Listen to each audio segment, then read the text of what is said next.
Assalamualaikum warahmatullahi wabarakatuh. Perkenalkan, nama saya Anissa Rama Putri dari kelas 1B D4 Teknik Elektronika Industri. Nomor BP 201101-2013. Baiklah, di sini saya akan mempresentasikan makalah agama saya tentang aplikasi puasa syariah.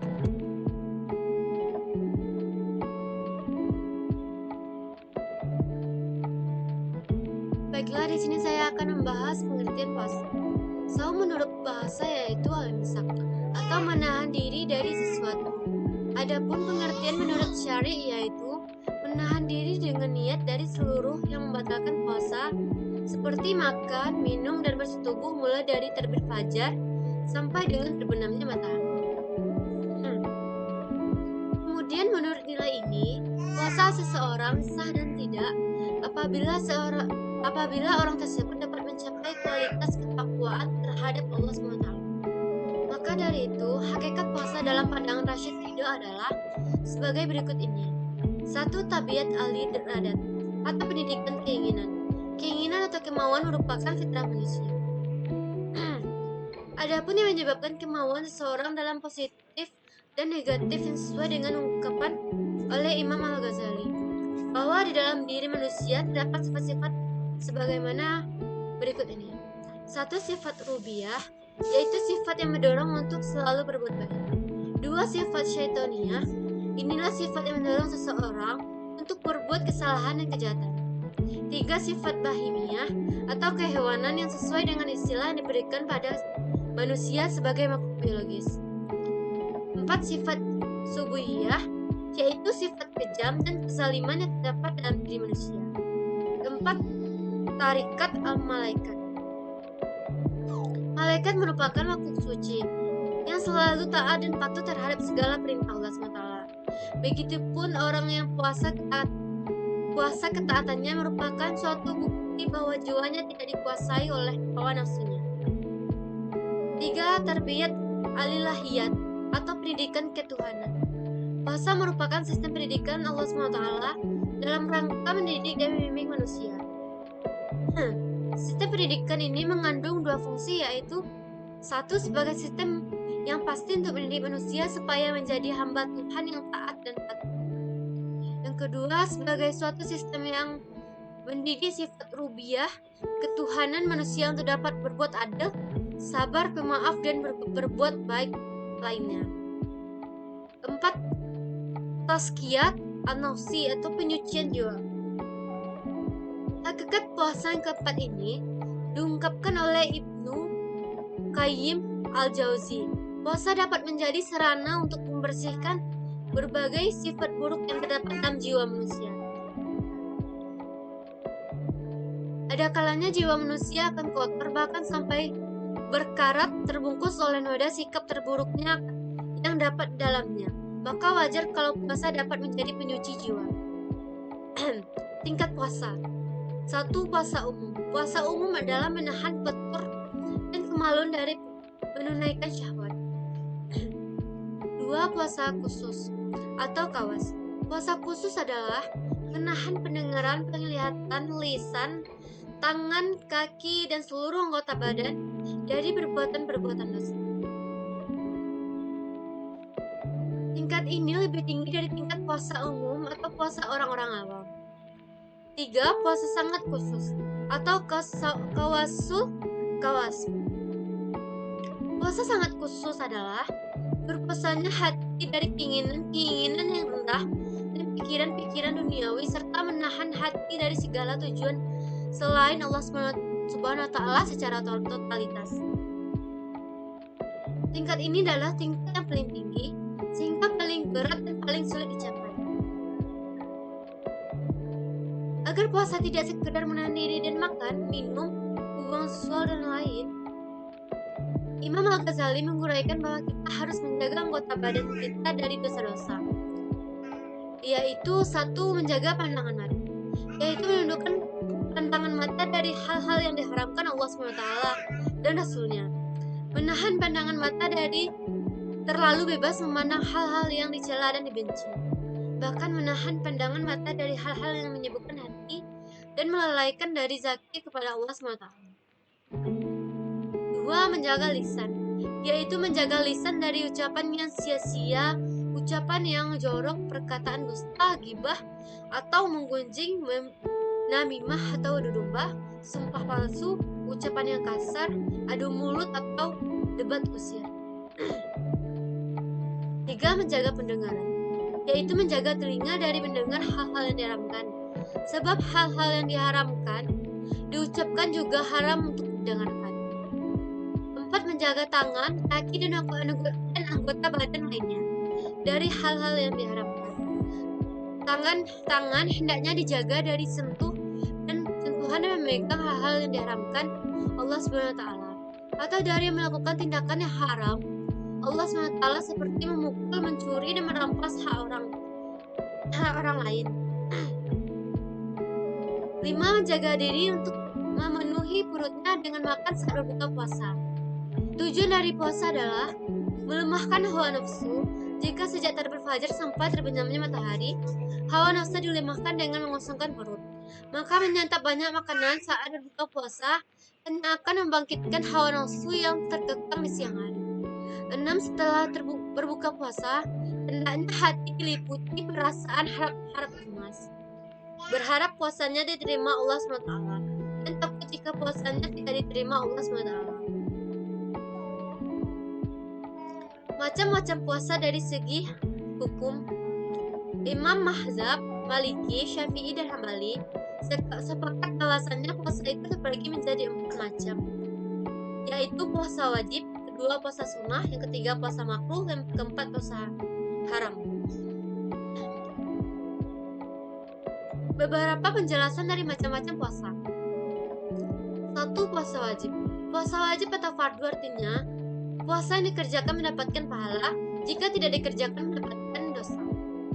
Macam-macam puasa wajib. 1. Puasa Ramadan. Puasa Ramadan adalah puasa yang dilaksanakan pada bulan Ramadan. Yang kedua, puasa kifarat. Puasa kifarat yaitu sebagai denda terhadap orang yang bersetubuh pada saat puasa pada siang hari bulan puasa Ramadan. Adapun denda kifarat bagi yang bersetubuh di siang hari bulan Ramadan yaitu puasa 2 bulan berturut-turut, atau memerdekakan seorang budak muslim. Yang ketiga, memberikan makan orang miskin sebanyak 60. Yang keempat, yang ketiga, puasa nazar. Puasa nazar ialah puasa yang dilakukan karena pernah berjanji untuk berpuasa jika keinginannya tercapai.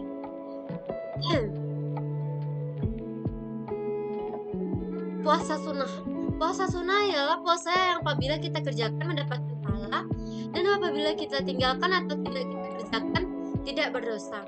Macam-macam puasa sunnah yang waktu pelaksanaannya berbeda-beda, antara lain 1. Puasa hari Tasu'a atau Asyura, hari-hari putih, dan sebagainya. Puasa sunnah pada bulan Asyura ada 3 tingkat, yaitu 1. Puasa 3 hari, yaitu tanggal 9, 10, 11 di bulan Syura dan Muharram. Yang kedua, puasa hari 2 hari, yaitu tanggal 9 dan 10 di bulan Syura atau Muharram. Yang ketiga, berpuasa 1 hari, yaitu tanggal 10 Syura atau Muharram.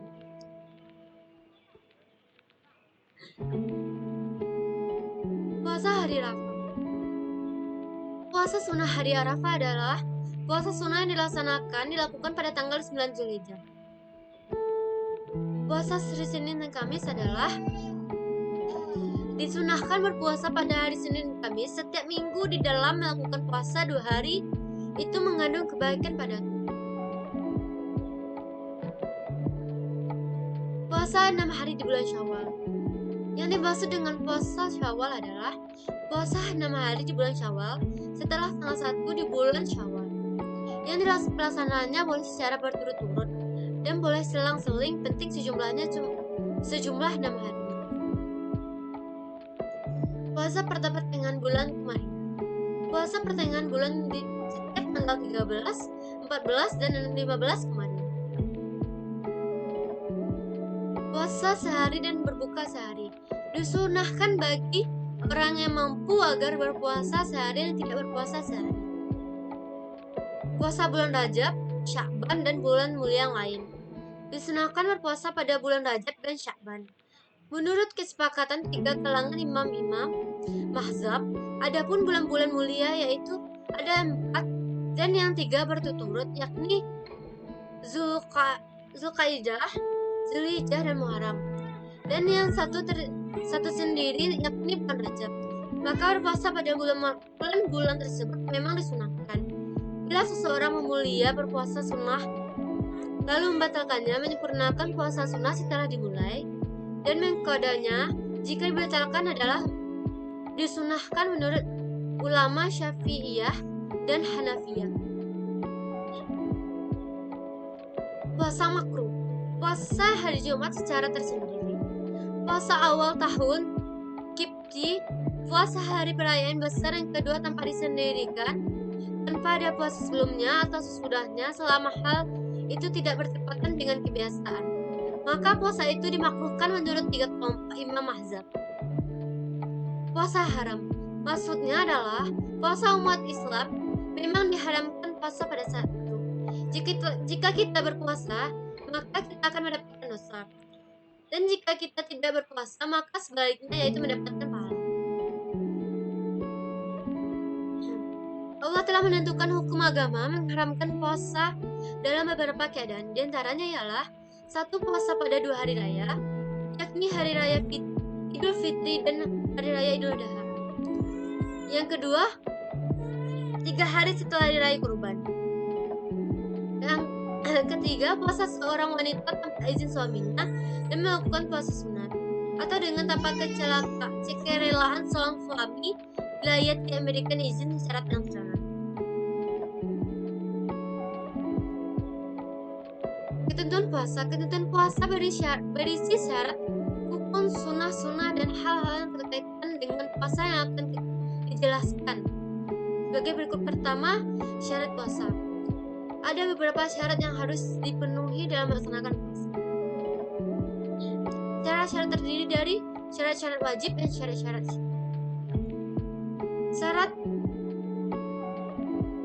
wajib dan syarat sah puasa. Pertama syarat wajib puasa. 1. Islam, kedua balik dan berakal sehat, yang ketiga mampu, keempat menetap. Syarat sah puasa: pertama Islam, yang kedua tamis, yaitu anak-anak yang mampu membedakan yang baik dan buruk, yang ketiga suci dari haid dan nifas, yang keempat bukan pada hari-hari yang diharamkan. Fardu puasa. Pada waktu kita berpuasa ada 2 fardu atau rukun yang diperhatikan dengan benar, yaitu pertama niat, yang kedua meninggalkan sesuatu yang membatalkan puasa mulai fajar hingga terbenam matahari. Sunnah dalam waktu puasa.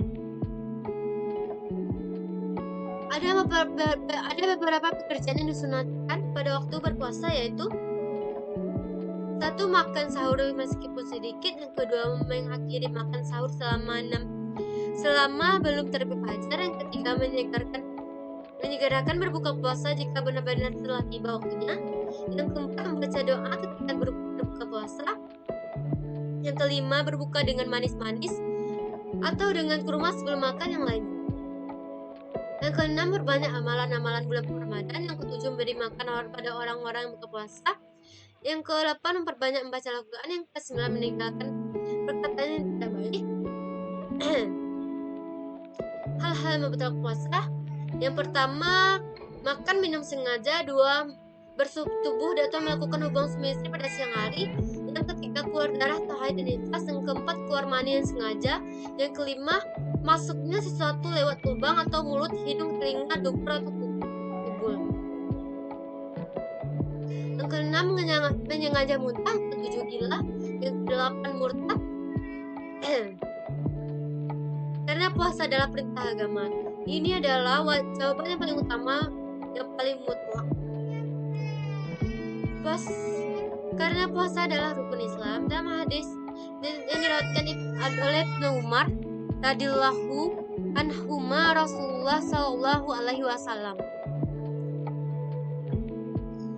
bersabda, Islam dibangun atas 5 pondasi: syahadat la ilaha illallah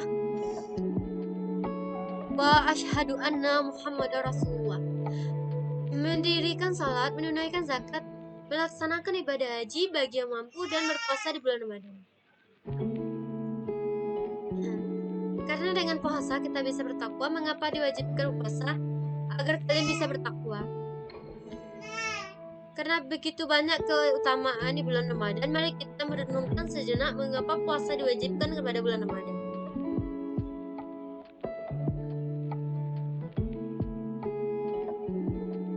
Fungsi dan tujuan puasa. Tujuan puasa dalam mencapai derajat takwa. Ini dikatakan dalam sebuah ayat Al-Quran yang memerintahkan orang beriman untuk berpuasa.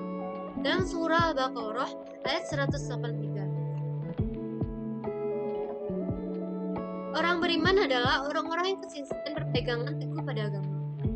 Mereka dijanjikan oleh Allah Subhanahu wa Ta'ala kebahagiaan hidup. Mereka berkata, Tuhan kami adalah Allah. Kemudian tetap berpegang teguh pada agama. Mereka tak perlu khawatir, tak perlu sedih. Dalam surah Ahqaf ayat 13. Al-Quran menyebut inilah orang-orang menjadikan takwa pengalaman akan kehadiran yang ilahi itu dan keridhaan Allah sebagai asas hidup mereka.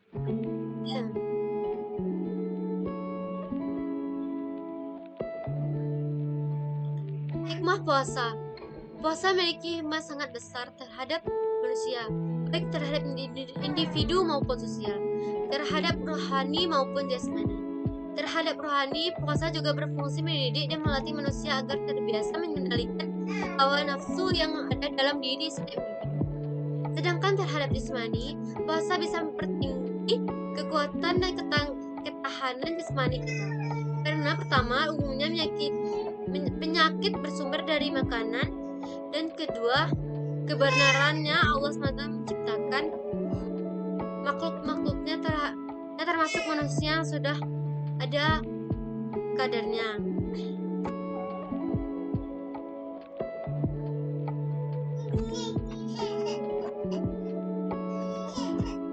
Baiklah, sekian saja hasil presentasi dari saya. Mohon maaf kalau ada kata yang salah. Assalamualaikum warahmatullahi wabarakatuh.